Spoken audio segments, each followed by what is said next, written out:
ओम शांति। आज का सुनते हैं मुरली मंथन।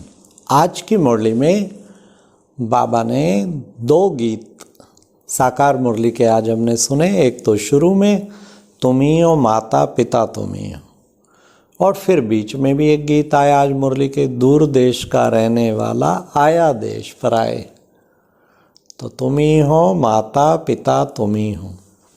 बाबा के साथ सब संबंध अनुभव करने चाहिए, माता का भी, पिता का भी, बंधु का भी, सखा का भी, सब संबंधों का अनुभव करो। सुबह सुबह उठो, समय प्रमाण संबंध, पिता का संबंध, पिता जैसे बहुत प्यार का सागर, सुबह 3:30 से 5 वही अनुभव करना चाहिए। फिर उसके बाद स्नान आदि करते माँ बच्चे को तैयार कर रही है तो उस वक्त माता का संबंध। फिर उसके बाद मुरली के टाइम पे टीचर का संबंध, फिर उसके बाद खुदा दोस्त का संबंध, फिर बाबा को वारिस बनाने का संबंध, नुमा शाम को साजन का संबंध, और रात्रि सोने टाइम सतगुरु सबको वापस ले जाता तो सतगुरु संबंध, रात को पोता मेल देते हुए धर्मराज संबंध। तो सब संबंधों का बाबा से अनुभव करना चाहिए। तो ये बाबा ने तुम ही हो माता पिता तुम ही। और दूसरे गीत में कहा दूर देश का रहने वाला आया देश पर आए। तो ये पराया देश है, दूर देश का रहने वाला शिव बाबा आया है हम सबको वापस ले जाने। बाबा कहते तुम चलो ना चलो, तुम्हें तुम्हारे शरीरों से भी निकाल के ले जाऊंगा। हाँ, तो ये बाबा ने कितना सुंदर, मेरा काम ही है सबको वापस पहुंचाना। तुम डरो नहीं विनाश, अरे बच्चे तुम्हारे लिए तो कल्याण है, आगे नई दुनिया आ रही है।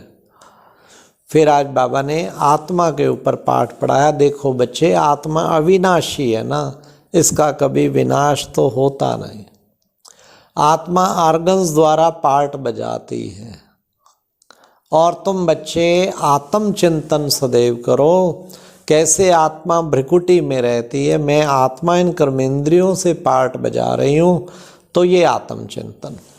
फिर दूर देश का रहने वाला आया देश पर आए। बाबा ने कितना सुंदर कहा कि हम दूर देश के रहने वाले। देखो बच्चे, तुम भी दूर देश के रहने वाले, मैं तो हुई हूँ, तुम बच्चे भी दूर देश के रहने वाले। फिर प्यारे बाबा ने कहा सर्वात्माओं की तुम बच्चों को क्या सर्विस करनी है, दिन रात सब आत्माओं की सर्विस करनी है। बाबा ने कहा गंगा स्नान। गंगा स्नान बच्चे करते हैं तो देखो बच्चे, गंगा स्नान से क्या होता, पवित्र बन जाते हैं। तो तुम बच्चों को भी गंगा स्नान, कौन सा असली गंगा स्नान, वो गंगा स्नान से पतित से पावन नहीं बनते। ज्ञान गंगा स्नान करो, औरों को भी कराओ, खुद भी करो। वे बाबा ने कहा, कहते हैं भगवान को संकल्प उठा। सचमुच बच्चे, शिव बाबा को संकल्प उठा, शिव को संकल्प उठा और सृष्टि रच दी। ब्रह्मा के संकल्प से सृष्टि रची गई। शिव ने ब्रह्मा का संकल्प उठाया, और ब्रह्मा का संकल्प और शिव के संकल्प ने सारी सृष्टि को परिवर्तन कर दिया। तो बलिहारी शिव बाबा की, जिसने सारे विश्व का कल्याण किया। बाबा ने कहा बच्चे, निश्चय बुद्धि विजयंती। निश्चय सबसे बड़ी बात है। तुम बच्चों को पूरा निश्चय रखना चाहिए, जितना निश्चय होगा। पहला स्वयं में निश्चय, मुझ जैसा महान आत्मा कोई नहीं, मुझ जैसा भाग्यशाली कोई नहीं। खुद में भी पूरा निश्चय, मैं तो हूँ ही बाबा का विशेष रतन। फिर दूसरों में निश्चय, दो सब आत्माएं वो भी पार्टधारी हैं, श्रेष्ठ पार्ट मिला हुआ है। और तीसरा, फिर पहला खुद में निश्चय, फिर दूसरों में निश्चय, फिर ड्रामा में निश्चय। ड्रामा जो है, हमें ड्रामा जो है सदा बुद्धि में रखना चाहिए। ड्रामा है तो हमें ड्रामा कल्याणकारी है, ये भी निश्चय। और वाह बाबा में निश्चय पूरा। तो ये निश्चय बुद्धि विजयंती और संशय बुद्धि विनश्यंती। आज बाबा ने निश्चय की बात बताई कि जो शिव बाबा डायरेक्शन दे आंख बंद करके पालन करना चाहिए, जो कहे वो माने, बस एकदम बाबा की आज्ञा पे न्यौछावर हो जाएं, इसको कहते हैं वास्तव में निश्चय बुद्धि। तो बाबा ने कहा रिस्पॉन्सिबल फिर बाबा है, तुम्हें कुछ नहीं सोचना, तुम आंख बंद करके बाबा की सेवा में, बाबा के कार्य में अपना कूद पड़े। फिर बाबा ने कहा याद के द्वारा ही तुम्हें बल प्राप्त होगा, जितना याद करेंगे बाबा को तुम्हारे अंदर बल जमा होता जाएगा। और सर्विस में तुम बच्चों को हड्डियाँ देनी है, सर्विस में जितना हड्डियाँ देंगे आपका जीवन बहुत महान बनेगा। तुम्हें एक एक हड्डी को सफल करना है, सेवा करके ही हड्डियाँ सफल होंगी। सर्विस के लिए दिन रात तत्पर रहना चाहिए। कितनी आशीर्वाद मिलती हैं, कितनी दुआएं मिलती हैं। तो चेक करो रोज़ रात को, आज मैंने तन कितना सेवा में लगाया, आज मैंने मन कितना लगाया, आज धन कितना लगाया, मनसा कितनी सेवा में लगी, वाचा कितनी, कर्मणा कितनी। तो ये हर वक्त सेवा की चार्ट रखनी चाहिए।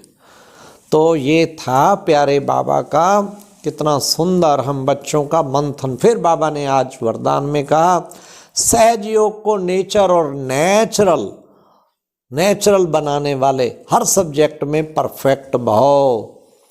जैसे बाप के बच्चे हो, इसमें कोई परसेंटेज नहीं है। ऐसे निरंतर सहज योगी व योगी बनने की भी परसेंटेज में अब परसेंटेज खत्म होनी चाहिए स्टेज, और नेचुरल और नेचर हो जाए। जैसे कोई की विशेष नेचर होती है, उस नेचर के वश ना चाहते भी चलते रहते हैं, ऐसे ही है भी नेचर बन जाए। क्या करूं, कैसे करूं, योग लगाऊं, ये बातें खत्म हो जाएं। हर सब्जेक्ट में परफेक्ट बन जाएंगे, परफेक्ट अर्थात डिफेक्ट हो जाएंगे।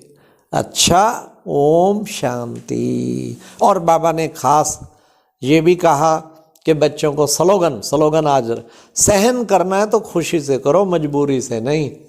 कहीं कहते हैं कितना सहन करो, आखिर लिमिट होती है ना सहन की भी। जिसने कह दिया ना वो फेल सहन शक्ति। सहन शक्ति की लिमिट थोड़ी होती। अच्छे गुणों की कोई लिमिट होती है, खूब करो, जितना करो, सागर समान, अनलिमिटेड। हमारा फादर अनलिमिटेड है। तो जो सच्चा सहनशील होगा ना, वो कभी नहीं कहेगा आपको पता है मैं कितना सहन कर रहा हूँ। ये वही कहता है जिसको फीलिंग आती है। उसको दुनिया कहेगी कमाल है तेरी सहनशीलता, वो बल्कि कहेगा इसमें क्या सहनशील है, ये तो एक ने कही दूसरे ने मानी, कोई बड़ी बात है ही नहीं। अगर कोई को बार बार सुनाते हैं आपको पता है मुझे कितना सहन, बहुत सहन, यहाँ तो मेरे को बहुत सहन कर, इसका मतलब फीलिंग की बीमारी अच्छी तरह है। फीलिंग प्रूफ जो होगा उसे तो कभी फील होगा ही नहीं।